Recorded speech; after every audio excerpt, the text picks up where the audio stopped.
Hello, and welcome to Astronomy Daily, your premier source for all things space and astronomy. I'm Anna, and I'm thrilled to be your guide through the cosmos today. We have an absolutely packed episode for you, with some truly groundbreaking developments in space exploration and astronomical research. The headlines are buzzing with SpaceX's latest achievement, the historic Fram-2 mission that has just sent the first ever human spaceflight over Earth's poles.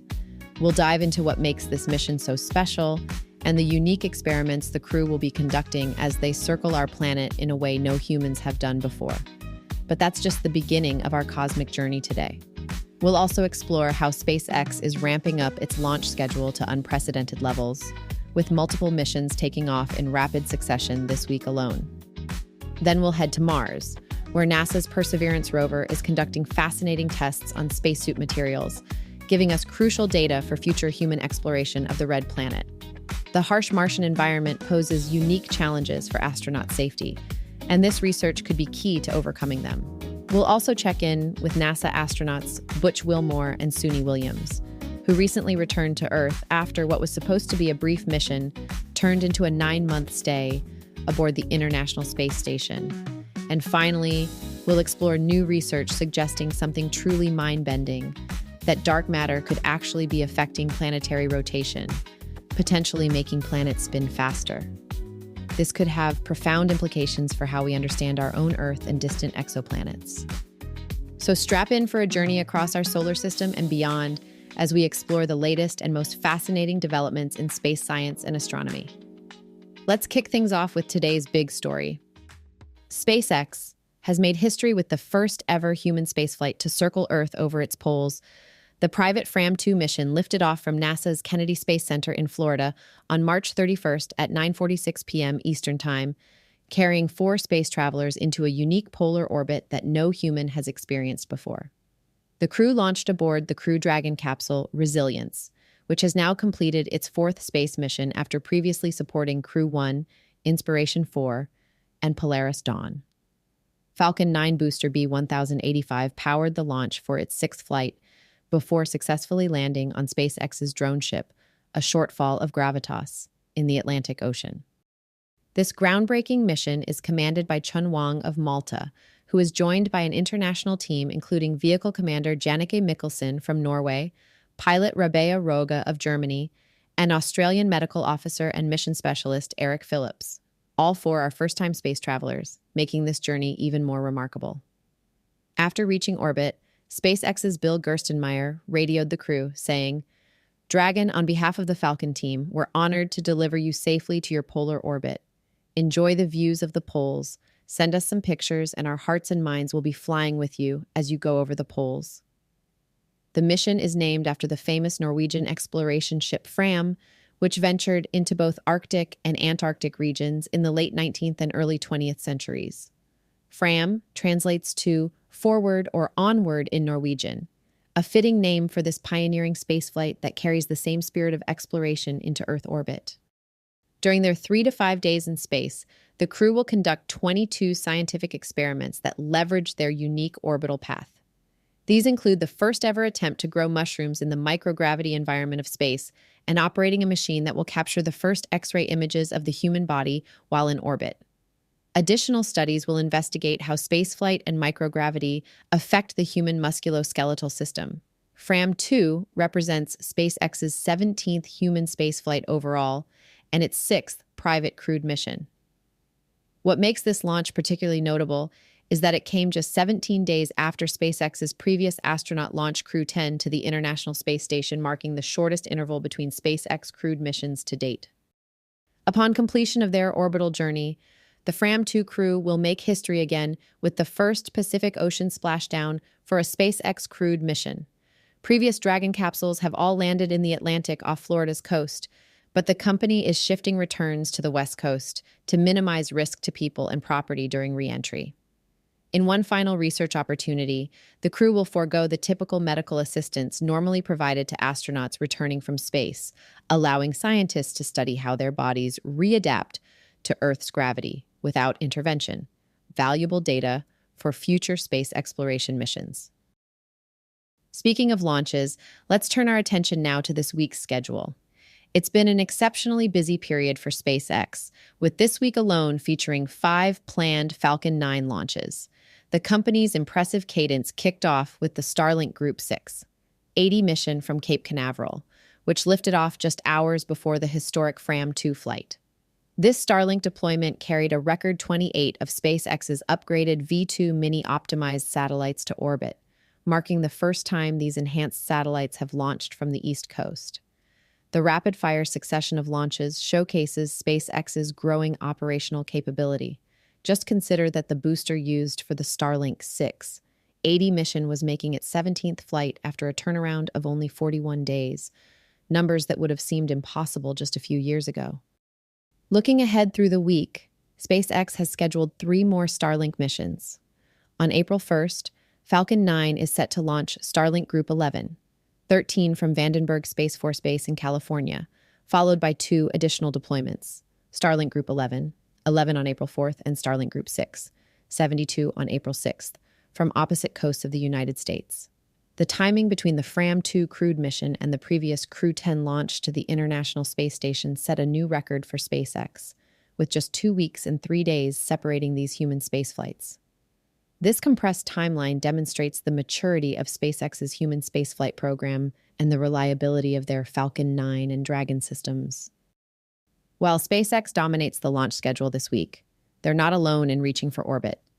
China also has 2 launches planned, with their Changzheng 2D rocket scheduled to lift off on April 1st, followed by what might be one of the final flights of the Changzheng 6 rocket later in the week from the Taiyuan Satellite Launch Center. The increasing frequency of SpaceX launches has become almost routine, but it represents a fundamental shift in space access. Just a decade ago, achieving this many orbital launches across an entire year would have been considered remarkable for a single company.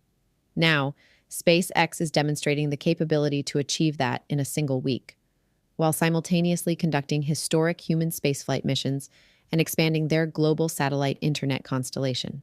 This operational tempo not only serves SpaceX's commercial interests, but also provides crucial experience for NASA's future crewed missions and demonstrates the kind of launch cadence that will be necessary as humanity expands its presence beyond Earth. Let's go to Mars now for an update. This is fascinating. While the Perseverance rover's primary mission on Mars focuses on searching for signs of ancient microbial life, it's also quietly conducting crucial research that could directly impact the safety of future human explorers. For the past 4 years, the rover has been exposing small swatches of spacesuit materials to the harsh Martian environment in what amounts to the ultimate real-world test. These material samples, each measuring just 3/4 of an inch square, are attached to a calibration target for the rover's Sherlock instrument. The selection includes pieces that would be integral to any Mars astronaut's protective gear: a polycarbonate helmet visor, Vectrin used in glove palms for cut resistance, 2 variations of Teflon with dust-repelling properties, and a complex material called orthofabric. The orthofabric is particularly interesting as it combines multiple protective layers: Nomex for flame resistance like firefighter gear, breathable Gore-Tex, and Kevlar for tear resistance similar to what's used in bulletproof vests. Together, these materials represent the building blocks of what future Martian explorers might wear. Mars presents an extremely hostile environment for both humans and their equipment. Unlike Earth, with its protective magnetic field that deflects much of the sun's radiation, Mars lost its magnetic shield billions of years ago, along with most of its atmosphere. This leaves the surface exposed to intense ultraviolet radiation that can rapidly degrade materials. Add to this the planet's freezing temperatures, fine dust particles that can infiltrate mechanisms, and corrosive perchlorites, toxic salts that permeate the Martian soil, and you have an environment engineered to break down almost anything we might send there. Mark Fries of NASA's Johnson Space Center explains the forward-thinking nature of this experiment. This is one of the forward-looking aspects of the rover's mission, not just thinking about its current science, but also about what comes next. We're preparing for people to eventually go and explore Mars. The data being collected is particularly valuable because it shows how quickly different materials degrade. Remarkably, about half of all the changes observed in the samples occurred within just the first 200 days on Mars, with Vectrin appearing to deteriorate most rapidly. This gives engineers crucial information about how frequently spacesuits might need replacement or repair during extended missions. Scientists are especially concerned about maintaining flexibility and tear resistance in spacesuit materials. As Sherlock team member Joby Razel Hollis notes, Mars is a really harsh, tough place. The radiation in particular is pretty nasty. When these materials degrade, they can become brittle, similar to how white plastic lawn furniture yellows and cracks after years in sunlight, but likely happening much faster on Mars. The research team is now preparing to publish their findings, while scientists at NASA Johnson are developing Earth-based simulations that can replicate Martian conditions. They plan to subject identical materials to simulated Martian carbon dioxide atmospheres, air pressure, and ultraviolet light, then stress test them to determine how much structural integrity they've lost. The fabric materials are designed to be tough but flexible, Freeze explains. We want to know the extent to which they lose their strength and flexibility over time. As fabrics weaken, they can fray and tear, allowing a spacesuit to leak both heat and air, a potentially fatal situation for any Mars explorer. This research represents a critical step in preparing for human exploration of the Red Planet, demonstrating how current robotic missions are directly enabling future human missions by solving practical challenges before astronauts ever set foot on Martian soil. Well, we finally got to see Butch and Suni addressing the world today in their first sit-down TV interview since returning home. After 9 months aboard the International Space Station, 278 days longer than planned, NASA astronauts Butch Wilmore and Suni Williams have finally returned to Earth. What began as a routine 8-day test flight of Boeing's Starliner spacecraft transformed into one of the most dramatic extended stays in space history, turning them into household names in the process. The veteran astronauts splashed down off Florida's coast 2 weeks ago, not in the Boeing capsule that carried them up, but in a SpaceX Dragon that came to their rescue. Their unprecedented mission extension came after Starliner experienced multiple technical issues during its June 2023 launch, including thruster failures and helium leaks that raised serious safety concerns about the capsule's return capability. In their first news conference since returning home, both astronauts displayed remarkable composure and professionalism despite their ordeal. "I'll start and point the finger, and I'll blame me," Wilmore told reporters, sharing responsibility for the mission's issues. "I could have asked some questions, and the answers to those questions could have turned the tide, all the way up and down the chain. We all are responsible. We all own this."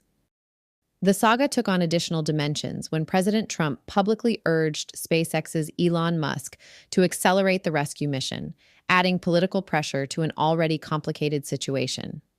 Meanwhile, NASA engineers and Boeing officials spent months deliberating the safest course of action before ultimately determining that Starliner was too risky to bring the astronauts home. Despite everything they experienced, both Wilmore and Williams expressed continued confidence in Boeing's spacecraft. When asked if they would fly on Starliner again, Williams responded emphatically, "We're all in." She added that the vehicle has a lot of capability, and she wants to see it succeed.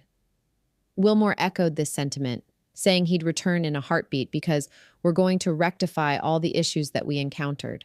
We're going to fix them. We're going to make it work." The pair is scheduled to meet with Boeing leadership this week to provide detailed feedback on their flight experience. Wilmore emphasized that the meeting is not for pointing fingers, but rather to make the path clearer going forward. Both astronauts have been adjusting well to life back on Earth. Williams waited until she was steadier on her feet before reuniting with her 2 Labrador retrievers the day after splashdown, describing the moment as pure joy. Wilmore, meanwhile, has already received his first terrestrial assignment from his wife, replacing all the shrubs in their yard before summer. NASA engineers still don't fully understand what caused Starliner's thruster malfunctions, with more testing planned through summer. The space agency may require another uncrewed test flight before allowing astronauts aboard again, but that potential redo could happen by year's end. Despite Starliner's troubled development, NASA officials maintained that their strategy of having 2 competing U.S. companies providing space station transportation remains sound. However, with the International Space Station scheduled for retirement in just 5 years, the window for Boeing to establish Starliner as a reliable crew transport is rapidly closing. Finally today, a dark matter update. dark matter remains one of the most enigmatic components of our universe. Making up approximately 85% of all matter, it's practically invisible, detectable only through its gravitational effects. But new research suggests we might have another way to observe its presence, through its influence on planetary rotation. Scientists from the Xinjiang Astronomical Observatory at the Chinese Academy of Sciences have published intriguing findings suggesting that dark matter could actually make planets spin faster. Their paper, aptly titled "Dark Matter Spins the Planet," proposes that planets act as natural dark matter collectors, gradually accumulating these mysterious particles over billions of years. When dark matter particles enter a planet, they don't interact with normal matter in conventional ways. Instead, through quantum effects like tunneling, they can deposit energy into the planet's interior. This energy transfer manifests in two ways: heating the planet and accelerating its rotation. The researchers simulated this dark matter capture process in 15 confirmed exoplanets, including notable examples like 55 Cancri d, also known as Lippershey, and Epsilon Eridani b. They also applied their model to more familiar worlds like Jupiter and our own Earth. For Earth specifically, their calculations predict some measurable effects. Dark matter heating combined with solar energy could increase Earth's surface atmospheric temperature by approximately 0.015 Kelvin over 100 years and 0.15 Kelvin over a millennium. More dramatically, Earth's rotation period could decrease by about 12 seconds over the next century, and potentially 120 seconds over 1,000 years. These might sound like small changes, but they're significant enough that we should be able to detect them with current ground-based measurement methods. This provides astronomers with a potential new avenue for confirming dark matter's existence and properties. The implications extend beyond pure physics. The team suggests that dark matter interactions might play a role in planetary habitability. By altering thermal conditions within planets, dark matter could affect the stability of liquid water and influence atmospheric evolution, key factors in determining whether a world can support life. Despite the theoretical nature of this work, it represents an innovative approach to the dark matter puzzle. Rather than focusing solely on microscopic particle physics or cosmic scale observations, these researchers are looking at planetary scale effects that accumulate over long time periods. Dark matter candidates range from weakly interacting massive particles, WIMPs, to axions to primordial black holes. If any of these particles are indeed captured by planets, the energy released when they annihilate each other could contribute to the heating and rotational effects described in the study. As the authors note, this research could prove especially valuable as humanity continues searching for potentially habitable worlds beyond our solar system. Understanding how dark matter influences planetary conditions might help us better assess which exoplanets could support life, adding yet another factor to consider in our quest to find a second home among the stars. That wraps up today's journey through the cosmos. From SpaceX's groundbreaking polar mission to the intriguing effects of dark matter on planetary rotation, we've covered some truly fascinating developments in space exploration and astronomy. I'm Anna, your guide to the stars here at Astronomy Daily, and it's been my absolute pleasure sharing these stories with you. Space science moves at an incredible pace, and there's always something new to discover together. If you're hungry for more space news between our episodes, I've got you covered. Head over to astronomydaily.io, where our constantly updating newsfeed brings you the latest happenings in space and astronomy as they unfold. You'll also find our complete episode archive there, perfect for catching up on anything you might have missed. The conversation doesn't end when our episodes do. Join our community of space enthusiasts on social media by searching for Astro Daily Pod. You'll find us on X, Facebook, YouTube Music, Instagram, and TikTok. Share your thoughts, questions, and astronomical observations with us. We love hearing from fellow cosmic explorers. Until next time, keep looking up at those stars. The universe is vast and mysterious, but together we're understanding more of it every day. This is Anna, signing off from Astronomy Daily, where we believe the sky is just the beginning.